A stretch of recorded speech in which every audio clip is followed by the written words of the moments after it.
అందరికీ నమస్కారం. నేను మీ కిరణ్ రాయల్.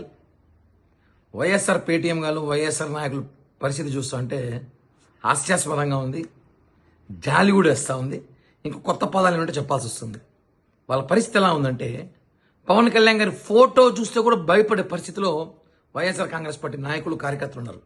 నాకు తెలిసి నిద్రలో కూడా పవన్ కళ్యాణ్ గారు జపం చేస్తారు. వీళ్ళు పవన్ కళ్యాణ్ గారు నిద్ర కూడా పోనిచ్చేట్లే వీళ్ళందరినీ, వైఎస్ఆర్ కాంగ్రెస్ పార్టీ నాయకుల్ని, కార్యకర్తల్ని, పేటీఎం గారిని అందరినీ కూడా అలానే ఉంది.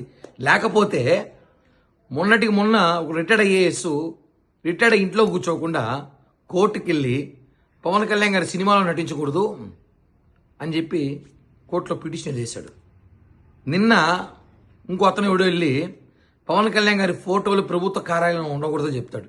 ఎంత హాస్యాస్పదంగా ఉందంటే ప్రజలు నవ్వుకుంటున్నారు. ఇంక 2 రోజులు పోతే పవన్ కళ్యాణ్ గారు కారులో తిరగకూడదు, పవన్ కళ్యాణ్ గారు గడ్డం పెంచకూడదు, పవన్ కళ్యాణ్ గారు ఫోటోలు సెల్ ఫోన్లో డీపీలుగా ఎవరు పెట్టుకోకూడదు అని చెప్పి కూడా వీళ్ళు కోర్టులో పిటిషన్ వేస్తారు. నవ్వొస్తూ ఉంది. వీళ్ళేసిన పిటిషన్కి కోర్టు ఏం చేసింది చూసాం కదా, దాంతో కొట్టిందో చూసాం కదా. కోర్టు ఇట్లాంటి పనికిరానివి తీసుకురాకండి, కోర్టు సమయం వృధా చేయకండి అని చెప్పింది. కాబట్టి తెలుసుకోండి, ప్రజలు మిమ్మల్ని 151 నుంచి యాడికి తీసుకొచ్చారు, మమ్మల్ని ఏ స్థాయి నుంచి ఏ స్థాయికి తీసుకెళ్లారో ప్రజలు అన్నీ చూస్తున్నారు. ఇట్లాంటి చిల్లర పనులు ఆపేసి ఏదైనా ప్రజా సమస్యలు తీసుకురండి, పరిష్కరించే ఏర్పాటు చేస్తాం, దాని మీద మాట్లాడతాం. అంతేగాని పవన్ కళ్యాణ్ గారి దెబ్బకి బాగా భయపడిపోయి వీళ్ళు లాస్ట్కి పవన్ కళ్యాణ్ గారి ఫోటో కనిపించినా పారిపోయే రకంగా